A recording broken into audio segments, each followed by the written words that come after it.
തന്റെ അക്കാദമിയിലെ കുട്ടികളോട് Toni Kroos കഴിഞ്ഞ ദിവസം പറഞ്ഞിട്ടുള്ള കാര്യം വലിയ രീതി പെടുന്നുണ്ട്. അതായത് അദ്ദേഹം പറയുന്നത് ഇങ്ങനെയാണ്: ക്രിസ്ത്യാനോ റൊണാൾഡോ എന്റെ കൂട്ടുകാരനാണ്. എല്ലാവരും കാണുന്നത് അദ്ദേഹം ടൺ കണക്കിന് ഗോളുകൾ നേടുകയും അദ്ദേഹത്തിന്റെ വേഗതയും കരുത്തും ഗ്രൗണ്ടിൽ കാണിക്കുന്നതും മാത്രമാണ്. പക്ഷേ ഞാൻ അദ്ദേഹത്തിന്റെ കൂട്ടുകാരനായതുകൊണ്ട് പറയുകയാണ്, അദ്ദേഹത്തിന് ഒരുപാട് വേഗതയുള്ള കാറുകളുണ്ട്.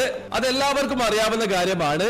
ഞാൻ പരിശീലനത്തിന് പോകുമ്പോൾ എല്ലാം അദ്ദേഹത്തിന്റെ ഏതെങ്കിലും ഒരു കാർ അവിടെ ഉണ്ടായിരിക്കും. ഞാൻ ട്രെയിനിങ് കഴിഞ്ഞ് മടങ്ങുമ്പോഴും അദ്ദേഹത്തിന്റെ ഒരു കാർ അവിടെ തന്നെ ഉണ്ടാവും. ഇത് ഒരു ദിവസത്തെയോ ഒരു ആഴ്ചത്തെയോ ഒരു മാസത്തെയോ കാര്യങ്ങളല്ല, വർഷങ്ങളായി അദ്ദേഹം അങ്ങനെയാണ്. ആദ്യം ഗ്രൗണ്ടിലെത്തും, അവസാനം മടങ്ങും. അദ്ദേഹം ജന്മന കഴിവ് നേടിയിട്ടുള്ള ഒരാളല്ല. അസാമാന്യമായിട്ടുള്ള ആഗ്രഹങ്ങളും കഠിനാധ്വാനവുമാണ് അയാളെ ഈ നിലയിൽ എത്തിച്ചിട്ടുള്ളത്. ഇത്രയും കഠിനാധ്വാനം കഴിഞ്ഞുകൊണ്ട് 90 മിനിറ്റ് അദ്ദേഹം ഗ്രൗണ്ടിൽ കളിക്കുന്നത് മാത്രമാണ് നിങ്ങൾ കാണുന്നത്.